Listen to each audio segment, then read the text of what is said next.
Hello guys and welcome. In today's video we are going to look at two things. In this case this is CAPSIM Global. So in this today's video we are going to look at how you can navigate through the CAPSIM Global simulation, and the second thing is how you can reduce your emergency loan, because in this simulation here we have a huge emergency loan. So we want to see which decisions you can make so that you can reduce the emergency loan that you have. So first thing first, the first part is the research and development.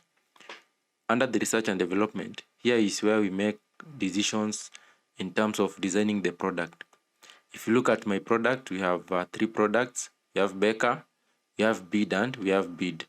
So the first thing is with Becker, because under the research and development, we have the R&D costs, and I don't think like I'll need to use those costs. It's like I'm just trying to minimize on my expenses. So I'll not make any R&D decision in terms of Becker. Also, I'll not make the R&D in terms of Bid, and I'll not make the R&D in terms of Bid. So if you look at my revision date, I don't know my revision date because I'm not designing my product. I'll just leave it the way they are because I just want to minimize my costs. So the next step is we look at the perception map. If you look at your perception map, we see that here it's in the CAPSIM Global, we normally dwell on terms of speed and accuracy and service life. So my speed and accuracy for Becker is still low compared to Bid and Bid, because Becker is a low-tech product while Bid and Bid are high-tech products. So the next step is we want to look at the marketing page. So we see which decisions we'll make under the marketing segment. So let's go to marketing. And before we go to marketing, the thing is with our Becker product, my speed I'll leave it at 7.3, my accuracy at 7.3. Service life also I'll leave it at 18,000. Then Bid, my speed I leave it at 11. Both speed and accuracy will be at 11. Service life will be at 21,000, and for Bid, my speed and accuracy will be 10.9. My service life will be 21,100. So let's go on to marketing. Under the marketing product, here we have three regions. You should know that this being a CAPSIM Global, we have three regions. We have the United States, we have the Germany, then we have China. So we want to develop a product so that you can sell in all the three markets. So for my first product, I want to sell it in the USA. So this is product Becker. So that I can see what is supposed to be done, I'll go to the, so this is just the customer buying criteria. We see that for low-tech product in the USA, price of between 15 and 35 has an importance of 55%, age of 3 years has an importance of 19%, ideal position has an importance of 17%, while service life has an importance of 9%. Same applies to high tech. Speed as a ideal position is more important with 39%, age has an importance of 32%, service life has an importance of 19%, while price has an importance of 10%. So here we are going to make decisions in terms of pricing, the promo budget to increase my awareness, sales budget to increase my accessibility, and forecast so that I can get I can predict the number of units that I'll be able to sell. So here we'll start with the USA. So let me go and check into the reports so that you can make decisions together. If you check at the low-tech market segment for my product Becker, you see that if you look at Becker is this one. So let's look at the results for last round. So with Becker has a accessibility of 66% with here is let's see, awareness of 98%. So because the awareness is almost 100%, I'll reduce my promo budget to, let me say, I'll just invest there $100. So let me just I'll invest 100 for the Becca product. Then for the sales budget, I'll drop it out to, because I want to minimize my cost, I'll take it to 1000. Then in terms of forecasting, because I believe by doing that, I'll be able, because I've not changed the R&D for my Becca product. I believe my product will age, so I'll sell more units. So I'll sell 1650 units. So based on my prediction and my forecast calculation, I forecasted that I'll add 350 more units from my previous forecast. So the next product is bead. With bead, if I look at both my accessibility and awareness, they were almost 100%. So also I'll not touch my pricing. I'll reduce my promo budget to 100. I'll also reduce my sales budget to 100. Then in terms of forecast, I'll add 100 units, so it will be 1160 for that.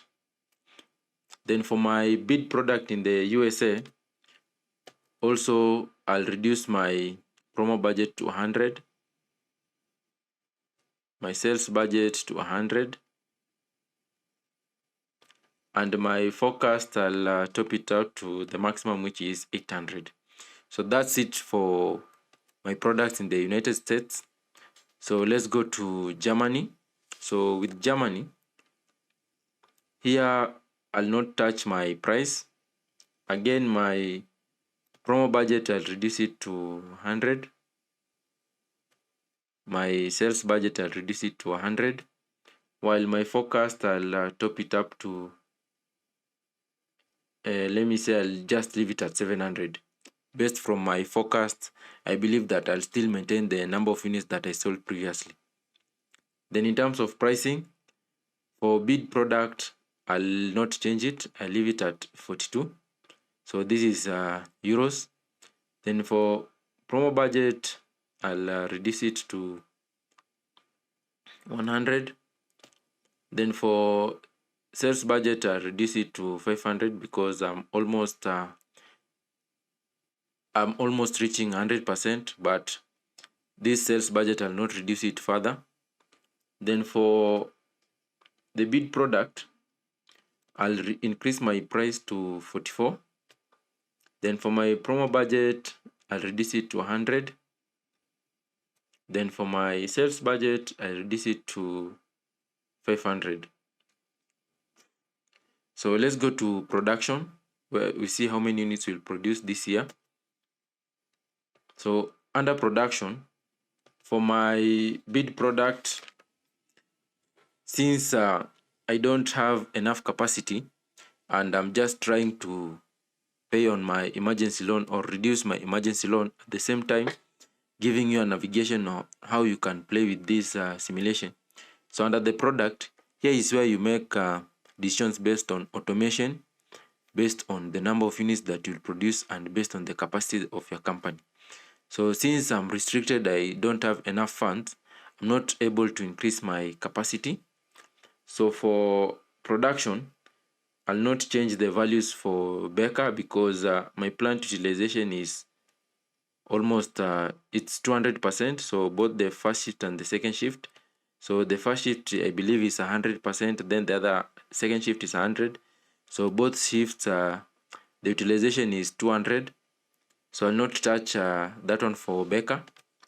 Then for bid, because I believe that I'll able to increase the number of units that I sold previously. So for bid, I'll come and say I'll sell 2110 based for my forecast. No, like because I want to sell 1160, I'll have to produce more because we see we have here needed supply, then you have the actual supply. Because if you look at this actual supply, you realize that this production schedule is way more than the actual supply. Basically, this is just to cover for the cost of maybe for the damaged goods, for the rejected goods, and what have you. So then for Germany, I'll come and say 1,370. So I just want to produce 1,370. Then in the China market, I'll produce 520, because I can see if I say 610, you see that my plant utilization is way more than 200. So let me say 540. 540, you see my plant utilization is 201%. But and it's red in color. I want it to be black in color and 200 or less. So let me say 520 to see if it will be to 200. So 500, that one is 200. Then for the bid product, here in the USA, I'll leave it at 340. In the Germany market, I'll leave it at 300. While in China, I'll top it up to 160 units. So that's it in terms of production, because I believe I can't increase, or I can't make investments in terms of capacity or automation, simply because if I try to increase, let me say by 50, we see that it's way more than what I'm able to use in this round. So I'll not be able to change. Also for automation, if I say I increase it by something, we see that it's that one is 440, and because I don't want to invest anything in this round, I'm just trying to minimize on my expenses so that I can reduce my emergency loan and not invest both in capacity, automation for both the 3 products. So I'll not invest in anything there. Then I'll not invest in sustainability, because I'm just trying to minimize on my expenses. So the next thing is the finance section. So let's look at the finance section. Under the finance section here, I see that my closing cash position is negative 121,331. So I just want to reduce this one. So I'll borrow 36,200. So we see that it has reduced to about 83,630. Then again, I'll issue common stock so that I can try and pay this debt. So that's it for the decisions in terms of CAPSIM Global. So by watching this video, I believe you now know how you can navigate through the simulation, and if in case you have emergency loan, how you can pay or reduce the emergency loan. So that's it for today, guys. If you feel that this video has helped you, you can subscribe or leave a comment, and for sure I'll reach out to you. Thank you.